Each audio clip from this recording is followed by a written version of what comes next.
Bismillahirrahmanirrahim. Assalamualaikum warahmatullahi wabarakatuh.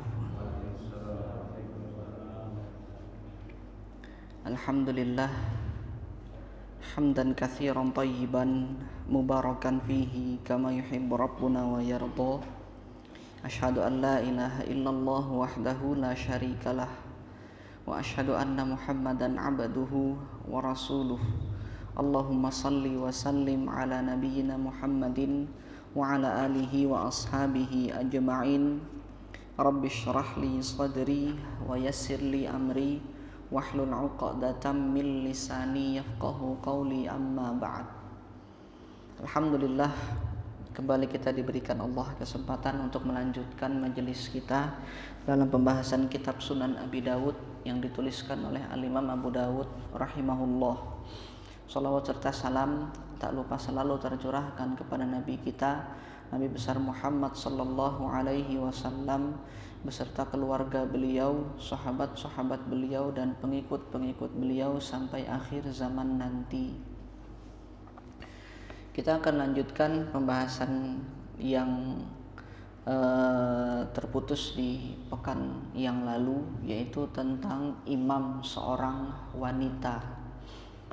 Kemarin sudah kita bacakan hadis yang bercerita tentang kondisi seorang sahabiyah yang bernama Ummu Waraqah bintu Naufal radhiyallahu anha, di mana beliau pernah meminta izin kepada Rasulullah sallallahu alaihi wasallam untuk ikut serta di dalam peperangan Badar, tetapi Rasulullah tidak mengizinkan beliau. Dan kemudian di dalam hadisnya, ini ada dua hadis sebenarnya, ada dua riwayat tentang Ummu Waraqah ini yang diriwayatkan oleh Imam Abu Dawud di dalam kitabnya. Riwayat yang pertama sama sekali tidak menyinggung tentang keimaman seorang wanita. Kita bacakan lagi nih ceritanya, ini hadisnya ini. Qultu ya Rasulullah, kata Ummu Waraqah, langsung kepada substansi hadisnya. Ummu Waraqah radhiyallahu anha mengatakan, qultu ya Rasulullah, wahai Rasulullah, izan li fil ghazwi, izinkanlah saya untuk ikut perang, ma'aka umarridu mardakum, bersama dengan Anda, nanti biar saya yang merawat sahabat-sahabat atau prajurit-prajurit yang terluka. La'allallaha an yarzuqani syahadatan, semoga Allah memberikan kepadaku derajat seorang syahidah, derajat syahadah, yaitu mati syahid, itu yang diinginkan oleh Ummu Waraqah. Rasulullah kemudian mengatakan, qirri fi baitiki, kata Rasulullah, sudah kamu tetap aja di rumahmu, tidak perlu ikut ke dalam perang. Kemarin juga sudah kita jelaskan ini. Fa innallaha azza wa jalla yarzuquki asy-syahadah, karena sesungguhnya Allah subhanahu wa ta'ala akan memberikan kepadamu, akan mengkaruniakan kepadamu derajat seorang syahidah. Fakanat tusamma asyahidatu, maka sejak itu, padahal belum wafat dalam keadaan syahid, tapi sejak Rasulullah mengatakan fa innallaha azza wa jalla yarzuquki asy-syahadah, Ummu Waraqah ini kemudian diberikan laqab atau diberikan julukan dengan kata syahidah. Qala wa kanat qad qara'atil Qur'an, dan Ummu Waraqah ini mahir dalam membaca Al-Qur'an. Bacaannya bagus, hafalannya banyak. Ini yang harus kita garis bawahi. Fasta'zanatin nabiyya sallallahu alaihi wasallam, kemudian beliau meminta izin kepada Nabi sallallahu alaihi wasallam an tattakhiza fi dariha muazzinan, untuk meminta izin kepada Rasulullah agar ada seseorang yang menjadi muazzin di rumahnya. Fa'azina laha, Rasulullah kemudian mengizinkan, silahkan siapa yang mau kamu minta untuk menjadi muazzin. Nanti akan kita bahas, itu juga ada kesimpulan fikihnya ada di situ. Ada hukum fikih yang bisa kita ambil dari situ. Wa kanat qad dabbarat ghulaman laha wa jariyatan, dan Ummu Waraqah sudah melakukan tadbir kepada dua orang budaknya, satu budak laki-laki, satu budak perempuan. Ini sudah kita jelaskan makna tadbir kemarin, yaitu memerdekakan seorang budak tapi dengan syarat dia harus mati dulu, tuannya harus mati dulu. Ini namanya tadbir.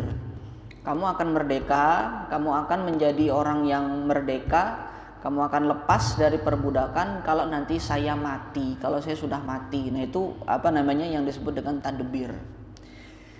Faqama ilaiha billaili. Kemudian karena kedua budak ini pengen cepat-cepat merdeka, akhirnya yang mereka lakukan adalah di suatu malam Ummu Waraqah ini didatangi oleh dua orang budak ini, faghammaha biqatifatin laha hatta matat. Kemudian ditutup mukanya itu dengan menggunakan semacam bantal sampai Ummu Waraqah meninggal, wafat. Jadi dibunuh Ummu Waraqah ini. Wa zahaba, kemudian dua budak tadi pergi. Fa asbaha Umar faqama finnas. Terus kemudian Umar mengetahui kejadian yang seperti ini dan kemudian mengumumkan kepada kepada masyarakat pada saat itu, man indahu min hazaini ilmun, siapa yang punya pengetahuan tentang dua orang ini, dua orang budak ini. Maksudnya siapa yang menyaksikan, siapa yang pernah melihat kepergiannya, arahnya kemana, tolong diikuti. Falyaji bihima, maka silahkan mendatangkan dua orang budak ini, tangkapnya. Intinya begitu, siapa yang bisa nangkap dua orang budak ini. Fa'amara bihima fasuliba, terus kemudian dua budak ini dihukum dengan cara disalib. Seperti yang kemarin sudah kita jelaskan, fakana awwala maslubin bil Madinah. Kedua orang budak ini adalah yang pertama kali dihukum dengan cara salib di kota Madinah. Titik sampai di situ riwayat yang pertama. Sama sekali tidak ada menyebutkan, tidak ada menyinggung tentang bolehnya seorang wanita menjadi imam. Nah, padahal hadis yang lain, riwayat-riwayat yang lain yang isinya jelas memperbolehkan seorang wanita menjadi imam itu banyak. Seperti ini, kalau saya bacakan ini di kitab Aunul Ma'bud. Penulis mengatakan, sabata min hazal hadis, hadis Aisyah radhiyallahu anha annaha ammat nisaan faqamat wasatahunna, rawahu Abdur Razzaq. Riwayatnya hadis Aisyah yang diriwayatkan oleh Al-Imam Abdur Razzaq, bahwasanya Ibunda Aisyah pernah mengimami seorang wanita, mengimami jamaah yang isinya wanita semuanya. Kemudian Ibunda Aisyah berdiri di tengah-tengah mereka. Nah, jadi ada tercatat di dalam di dalam sejarah ada dua istri Rasulullah yang pernah mengimami. Yang lain juga banyak, tetapi yang tercatat di dalam riwayatnya dua ini, Ibunda Aisyah dengan Ibunda Ummu Salamah. Kemudian di riwayatnya Imam Daruqutni juga menyebutkan. Kemudian di riwayatnya Imam Baihaqi juga menyebutkan. Bunyinya mirip seperti itu, bahwasanya Ibunda Aisyah mengimami kaum wanita dengan cara berdiri di tengah-tengahnya. Jadi itu nanti kesimpulan fikihnya, kalau jamaah itu perempuan semua dan diimami oleh wanita, imamnya itu tidak perlu maju. Jadi posisi imam wanita itu beda dengan posisi imam laki-laki. Kalau posisi imam laki-laki harus ada di depan jamaahnya, minimal satu langkah, jadi tidak boleh sejajar dengan jamaahnya. Kalau posisi imam wanita itu justru tidak boleh maju, di tengah-tengah posisinya, di tengah-tengah jamaahnya. Loh, kalau tidak kelihatan bagaimana? Ya nanti saling melihat dengan tetangganya. Jadi yang melihat posisi imamnya, pergerakan imamnya itu adalah dari yang paling dekat di sampingnya, kemudian sampai yang ada di sampingnya, terus menerus seperti itu. Itu juga yang pernah dilakukan oleh Ibunda Ummu Salamah radhiyallahu anha. Ummu Salamah, hadisnya Ummu Salamah ini diriwayatkan oleh Imam Ibnu Abi Syaibah dan Imam Abdur Razzaq juga. Wa hadis Ummi Salamah annaha ammat nisaa faqamat wasatahunna. Ummu Salamah juga pernah melakukan yang seperti itu. Beliau menjadi imam bagi kaum wanita dan berdiri di tengah-tengah jamaahnya. Nah, kalau kita mau berbicara tentang keimaman wanita, ini hadis jelas tegas menyebutkan bahwasanya dua orang istri Rasulullah ini pernah menjadi imam kaum wanita. Tapi yang jadi pertanyaan, apa yang menyebabkan Imam Abu Dawud tidak menyertakan riwayat itu tadi, riwayatnya Ibunda Aisyah, riwayatnya Ibunda Ummu Salamah? Kenapa kok justru yang diriwayatkan adalah hadisnya Ummu Warokoh yang tadi barusan kita bacakan, yang sama sekali tidak menyinggung tentang keimaman seorang wanita, hanya menceritakan Ummu Warokoh itu minta ikut perang, tidak diizinkan sama Rasulullah, terus minta untuk dikasih diminta untuk ada muazin di rumahnya, itu baru diizinkan sama Rasulullah. Ceritanya itu aja, sampai kronologinya, sampai beliau kemudian wafat dibunuh oleh dua orang budaknya. Itu aja, tidak ada menyebutkan tentang keimaman wanita. Kalaupun riwayatnya Ummu Warokoh ini menyebutkan tentang keimaman wanita, itu ada pada redaksi di hadis yang kedua, di riwayat yang kedua. Ada tambahan redaksi di situ. Rasulullah di dalam riwayatnya menyebutkan wa kana Rasulullah sallallahu alaihi wasallam yazuruha fi baitiha. Jadi Rasulullah itu sering mengunjungi Ummu Warokoh ini di rumahnya Ummu Warokoh. Wa ja'ala laha muazzinan yu'azzinu laha, dan Rasulullah ini mengutus satu orang laki-laki untuk menjadi muazzin di rumahnya Ummu Warokoh. Di redaksi yang berikutnya baru ada penegasan di situ, wa amaroha anta umma ahla dariha, dan Rasulullah memerintahkan Ummu Warokoh untuk menjadi imam bagi penghuni rumahnya. Baru ada di situ penegasan tentang hukum imam seorang wanita. Tapi di riwayat yang pertama tadi kita bacakan kan tidak ada penegasan itu. Dua riwayat ini disebutkan oleh Imam Abu Dawud. Kalau memang membahas tentang hukum imam seorang wanita, cukup menyebutkan riwayat yang kedua tanpa penyebutan riwayat yang pertama.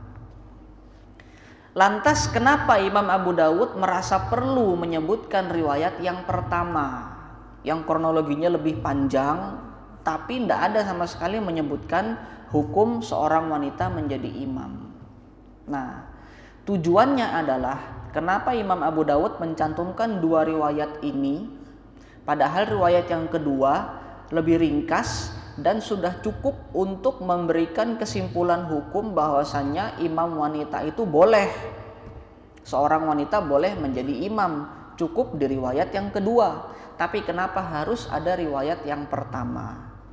Jawabannya adalah Imam Abu Dawud sebenarnya ingin menjelaskan, sebelum menegaskan kalau Ummu Warokoh itu menjadi imam bagi penghuni rumahnya, Imam Abu Dawud ingin menjelaskan kepada kita di riwayat yang pertama tentang siapa saja penghuni rumahnya Ummu Warokoh.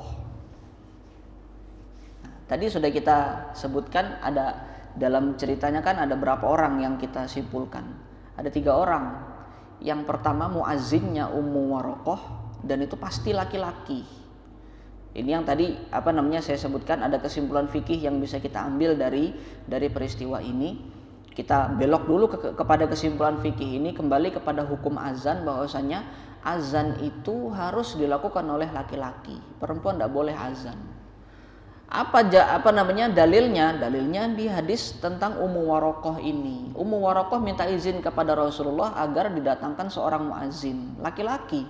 Disebutkan pada riwayat yang kedua, di akhir riwayatnya Abdurrahman ini yang mendapatkan cerita ini dari Ummu Warokoh, Abdurrahman bin Khalad, salah seorang ulama dari kalangan tabi'in. Abdurrahman mengatakan, ra'aitu muazzinaha syaikhan kabiron. Aku pernah melihat muazzinnya Ummu Warokoh ini seorang yang sudah tua, laki-laki. Nah, disebutkan syaikhan kabiron itu berarti seorang laki-laki sudah tua. Di zamannya Abdurrahman bin Khalad, sudah tua memang beliau. Nah, itu jadi fungsinya itu. Imam Abu Dawud menyebutkan riwayat yang pertama itu untuk menjelaskan kepada kita ini siapa penghuni rumahnya ini. Karena di riwayat yang kedua bunyi riwayatnya kan redaksinya seperti ini. Rasulullah memerintahkan Ummu Warokoh untuk menjadi imam bagi penghuni rumahnya. Bukan menjadi imam secara umum, bukan. Tapi untuk penghuni rumahnya. Nah sekarang kita perlu tahu nih, penghuni rumahnya ini siapa aja. Ada 3 orang tadi. Yang pertama muazzinnya, karena pasti sholat di sini setelah azan pasti sholat di situ. Nggak mungkin setelah azan terus kemudian pergi. Kan kemarin kita sudah pelajari hadisnya, larangan Rasulullah seseorang yang keluar dari masjid setelah mendengar kumandang azan, kecuali ada uzurnya, kan seperti itu. Uzur misalkan batal wudhu, uzur misalkan mau buang air, kan seperti itu uzurnya. Atau uzur misalkan habis azan di sini nanti jadi imam di masjid lain, di masjid yang diimami itu ndak ada orang yang bisa jadi imam di situ, maka dia harus pergi ke masjid itu, maka dia boleh keluar. Berlaku juga dalam kasus ini, muazzinnya Ummu Warokoh ini ndak punya uzur apa-apa, ya bisa sholat di situ. Kalaupun setelah selesai azan, ya sholat di rumahnya Ummu Warokoh itu. Nah berarti 1, muazzinnya Ummu Warokoh tadi, dan dia laki-laki. Yang kedua, ada 1 orang budak laki-laki dan 1 orang budak perempuan. Berarti di situ laki-laki ada 2, perempuan ada 1. Kemudian Ummu Warokoh perempuan yang kedua, dan Ummu Warokoh statusnya menjadi imam. Karena Rasulullah perintahkan Ummu Warokoh kamu aja yang jadi imam. Tapi khusus untuk penghuni rumahnya saja.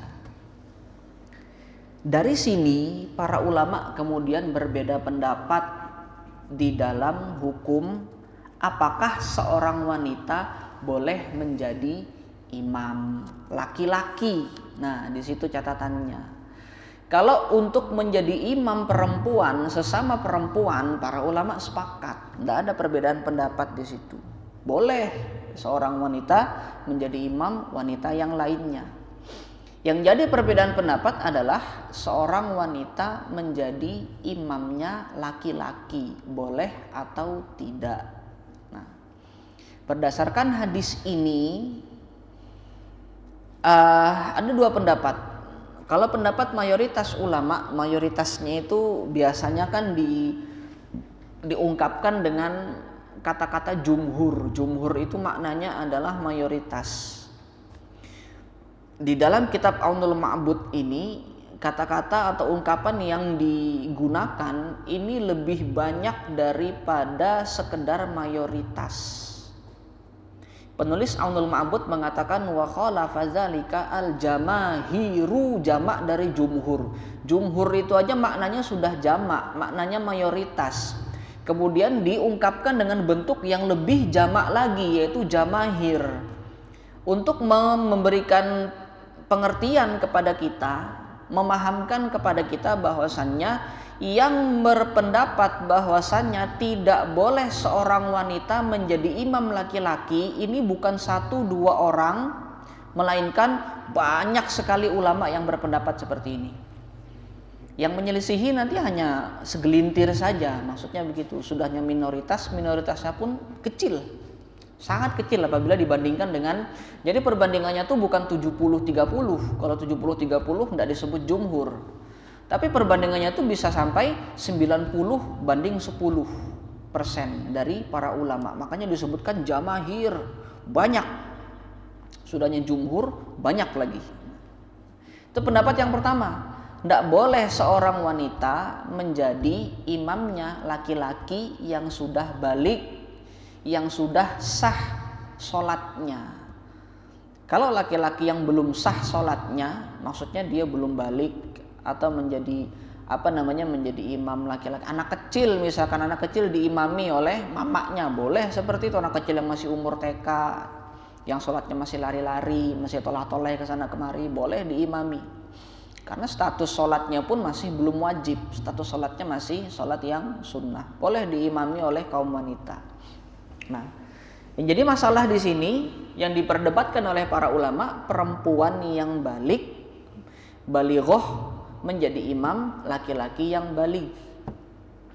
Nah, Kenapa terjadi perbedaan pendapat di kalangan para ulama? Karena statusnya hadisnya Ummu Warokoh ini secara sanad hadisnya kuat. Paling minimal statusnya itu hasan, paling minimal. Tidak jatuh sampai kepada status dhaif, tidak. Paling minimal. Nah, karena status hadisnya secara sanad kuat. Tapi kemudian para ulama tidak hanya fokus kepada status sanadnya, tapi fokus juga kepada kondisi Ummu Warokoh saat menjadi imam. Mayoritas ulama kenapa menyatakan bahwasannya perempuan tidak boleh menjadi imam laki-laki yang sudah balik, yang sudah sah sholatnya. Kenapa tidak boleh? Padahal kasusnya Ummu Warokoh ini kan jelas tadi disebutkan oleh Imam Abu Dawud, dideskripsikan dulu siapa saja penghuni rumahnya, baru kemudian di riwayat yang kedua ditegaskan bahwasanya Ummu Warokoh bukan beliau yang mau jadi imam, tapi Rasulullah yang suruh, kamu jadi imam ya Ummu Warokoh. Jadi Ummu Warokoh tidak mengajukan diri, wahai Rasulullah gimana kalau saya yang jadi imam, enggak, Rasulullah yang suruh. Kalau Rasulullah yang suruh itu kan berarti ada perintahnya dalam agama. Rasulullah tidak sekedar menyetujui, tapi Rasulullah kasih perintah kepada Ummu Warokoh. Itu kan sudah jelas kasusnya seperti itu. Tapi kenapa para ulama memaknai bahwasanya tetap perempuan tidak boleh jadi imam laki-laki? Di sini kalau di dalam bahasa fikihnya itu hadis ini secara makna, secara maten, secara redaksi, secara sanad oke lah kita anggap hadisnya kuat. Tapi secara redaksi, secara makna matannya ini masih banyak kemungkinan penafsiran. Masih banyak ihtimalat, kalau bahasa fikihnya itu ihtimalat. Maksudnya ihtimalat itu apa? Kita tidak bisa memastikan kalau Ummu Warokoh pasti menjadi imam para penghuni rumahnya itu tadi yang berjumlah 3 orang itu kita tidak bisa memastikan. Bisa jadi yang diimami oleh Ummi Warokoh hanya budak perempuannya saja, kan begitu. Rasulullah kan bilang,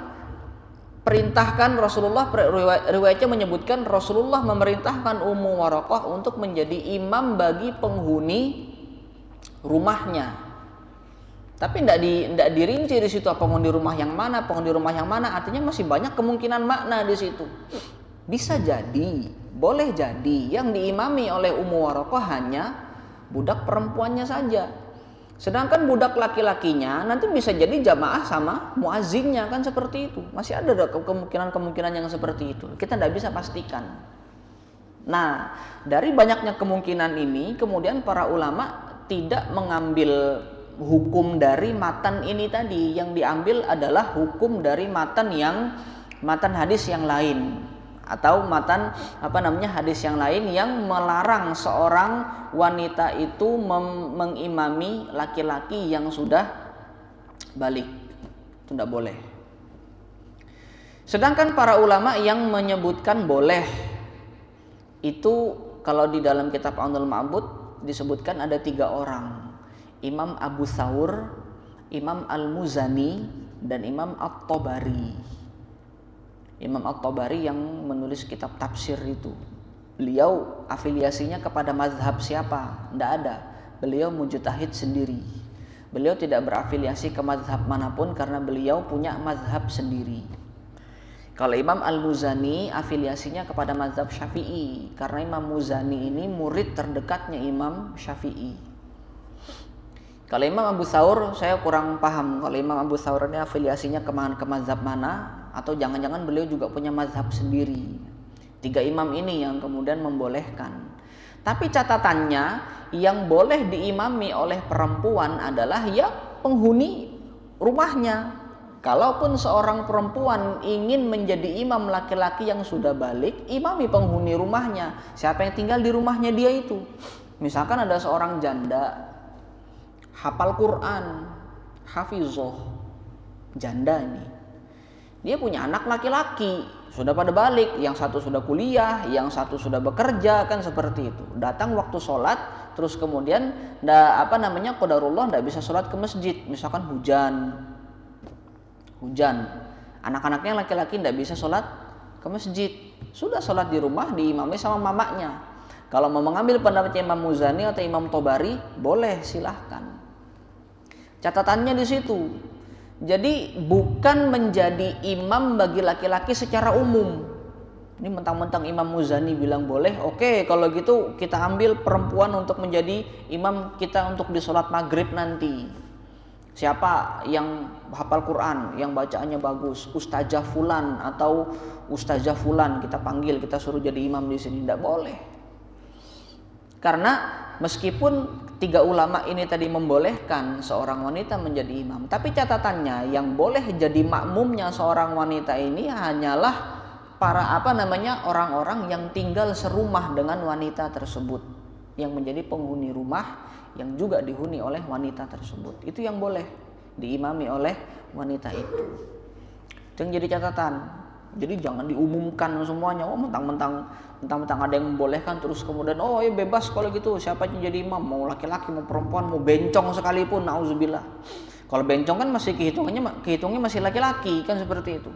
Tidak boleh juga menggunakan atribut kewanitaan, kan tidak boleh. Dan seperti itu. Nah, itu yang harus kita fahami. Maka kita membaca pendapat para ulama itu juga harus hati-hati. Jangan mentang-mentang boleh terus kemudian kita pukul rata seperti itu, enggak. Boleh, kita lihat lagi ada tidak catatan dari kebolehan itu. Kalau ada catatannya maka kita patuhi catatan itu. Kalau seandainya kita ingin mengambil pendapat dari kalangan ulama tertentu. Seperti itu. Itu tadi perbedaan pendapat antara jumhur dan ketiga imam yang tadi, ketiga ulama tadi yang sudah kita sebutkan. Kalau saya pribadi lebih condong kepada pendapatnya jumhur, bahwasanya tidak boleh seorang wanita itu menjadi imam bagi laki-laki yang sudah balik, meskipun itu adalah penghuni rumahnya sendiri, meskipun itu satu rumah dengan si wanita yang bersangkutan.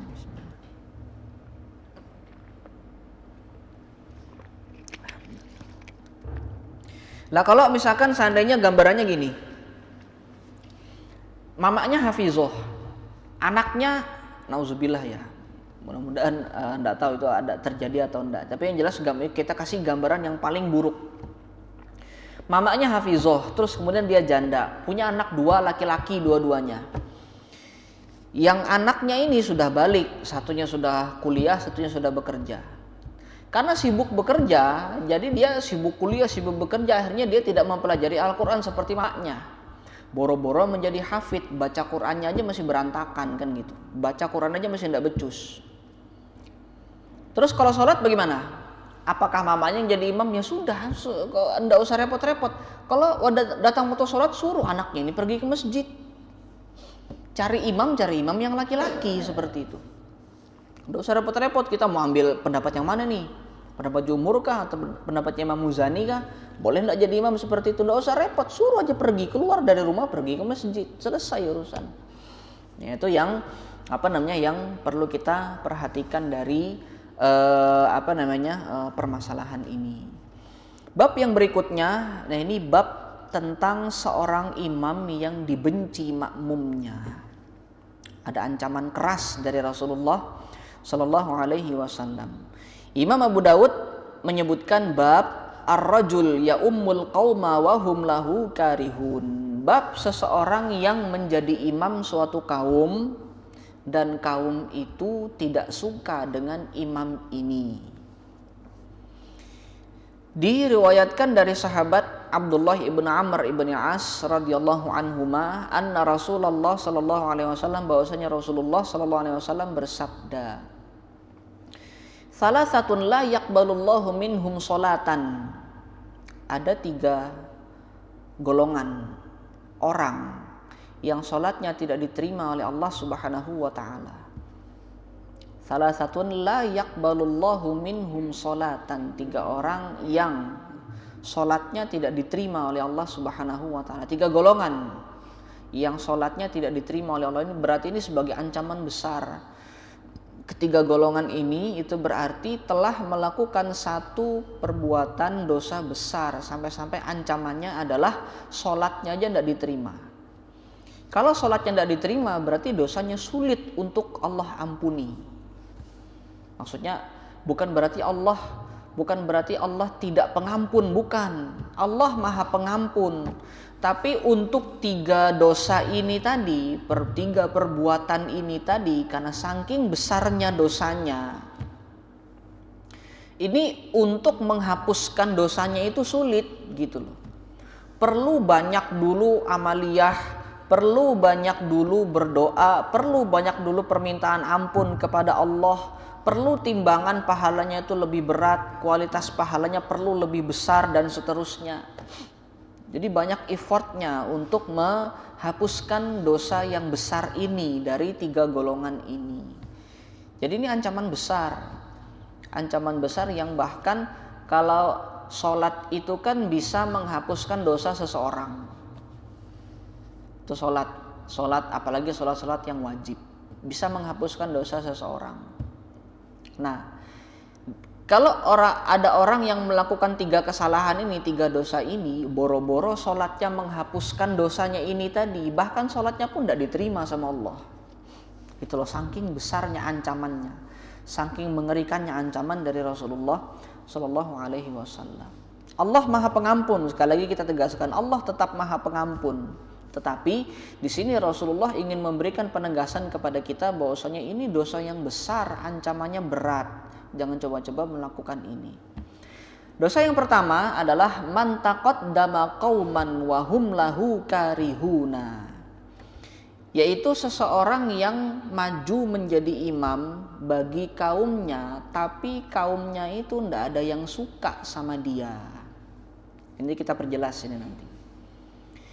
Yang kedua, dosa yang kedua, rajulun atas salata dibaron, seseorang yang kebiasaannya, seseorang yang selalu melakukan suatu kebiasaan berupa dia sering mengakhir-akhirkan sholat tanpa uzur, dengan sengaja dia sholat di ujung-ujung waktunya. Asar habis jam 6:30, tadi kayaknya azan tuh sekitar jam 6:25 lah. Jam 6:25 azan maghrib, dia baru sholat asar jam 6:20. Dan itu bukan dilakukan sekali dua kali, bahkan menjadi kebiasaan dia. Ini dosa besar nih seperti ini. Sudah meremehkan sholat. Kalau dia sendiri, pelakunya sendiri sudah meremehkan perkara sholat, ya bagaimana sholatnya mau diterima sama Allah, kan seperti itu. Yang terakhir, dosa yang terakhir, rajulun i'tabada muharraran, seorang yang menjadikan budak orang yang merdeka. Orang merdeka dijadikan budak. Ini juga nanti ada penjelasannya. Kita ke poin yang pertama dulu. Seorang yang maju menjadi imam tapi kaumnya tidak suka dengan orang tersebut. Nah, ini yang perlu kita tegaskan di sini, bahwasanya ketidaksukaan kaumnya ini, ketidaksukaan makmumnya ini disebabkan karena sebab yang syar'i. Ketidaksukaan ini, kebencian kaumnya ini adalah kebencian yang sifatnya akhirat, bukan kebencian yang sifatnya dunia. Atau kebencian yang justru orang benci itu kan belum berarti benar. Bisa jadi orang benci justru dia yang salah, kan begitu. Kita kasih gambaran, satu contoh. Ada orang pemabuk, suka bikin onar, suka bikin keributan. Pokoknya kalau dia mabuk pasti ribut. Kampung tuh pasti ribut, dan dia mabuk hampir tiap hari. Karena kebiasaan mabuknya ini, karena kebiasaannya dia bikin ribut ini, warga kampung tidak ada yang suka. Tapi dia fasih bacaan Qur'annya. Apa ada orang yang begitu ya? Ya kita ambil contoh aja seperti itulah. Fasih bacaan Qur'annya, dan kemudian dalam satu momen azan, kemudian warga kampung berkumpul di suatu masjid untuk melakukan satu sholat wajib, sholat berjamaah. Tiba-tiba si pemabuk ini yang maju jadi imam karena dia merasa dia yang punya bacaan yang fasih. Makmumnya terus kemudian kok dia sih yang jadi imam, mabuk. Nah ini jangan-jangan maju ini masih dalam keadaan mabuk nih. Ini masih ada bau alkohol nih, tidak enak nih dan seterusnya. Tidak disukai sama kaumnya. Nah kebencian yang seperti ini yang kemudian menyebabkan si imam ini mendapatkan dosa besar dari Allah Subhanahu wa taala berupa sholatnya tidak diterima. Tidak disebutkan di sini, tidak diterimanya di sini berapa lama tidak disebutkan. Yang pokoknya sampai dia tobat lah. Dan seperti itu. Itu sebab yang syar'i, kebencian yang sifatnya itu akhirat, karena sudah melanggar aturan-aturan Allah. Tapi kalau kasusnya seperti ini, sholat taraweh, nah, ini kan biasanya di masyarakat kita kan taraweh itu pokoknya cari yang paling cepat selesai sudah, cepat selesai biar cepat kita main-main lagi gitu, nah kan seperti itu, cari imam yang paling cepat. Yang biasanya sholat taraweh itu 20 rakaat atau 20 tambah witir 23 rakaat, karena saking cepatnya imamnya itu kurang dari setengah jam selesai, 20 menit sampai 25 menit. Nah, sampai datang seorang imam di masjid tersebut misalkan, yang dia tuh sholat tarawehnya, tanya, Pak di sini biasanya sholat taraweh berapa Pak? 20 Ustadz. Oh enggak mau 8 aja Pak? Enggak Ustadz, kita kuat yang 20. Oke 20 sudah. Sekalinya 1 jam selesai tarawehnya. Wah itu batuk semua itu makmumnya itu belakang tuh. Kasih kode biar cepat kan seperti itu. Nggak suka kaumnya dengan imam yang sholatnya kelamaan seperti itu. Apakah ketidaksukaan ini sifatnya itu masuk dalam ancamannya Rasulullah ini? Apakah terus kemudian imamnya jadi dosa karena makmumnya tidak suka dengan ketidaksukaan yang seperti ini? Enggak. Karena justru makmumnya yang salah. Sudah dikasih imam yang betul, sudah manggil imam yang betul, sholatnya sudah betul, makmumnya sholatnya yang salah. Karena makmum merasa benar, kenapa? Karena semuanya begitu gitu loh. Nah ini yang jadi masalah di situ.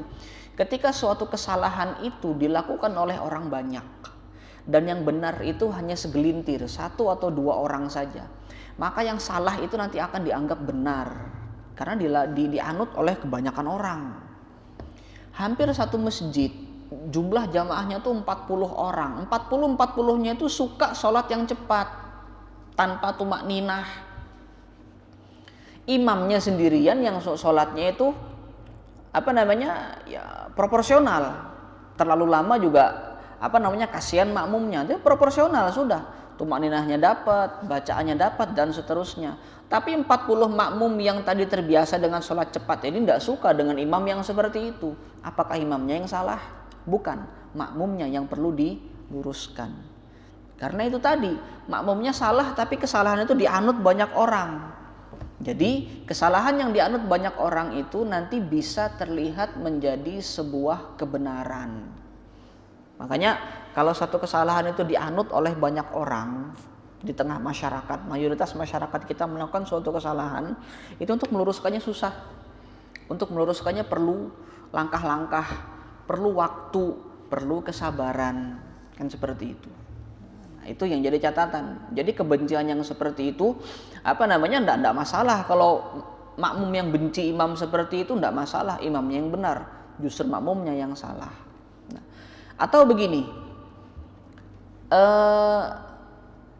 imamnya itu bukan seorang ahli maksiat, dia dalam kehidupan sehari-hari bagus aja gitu loh, sosialnya bagus, muamalahnya bagus, pergaulannya bagus dan seterusnya, tidak pernah bikin masalah dan seterusnya.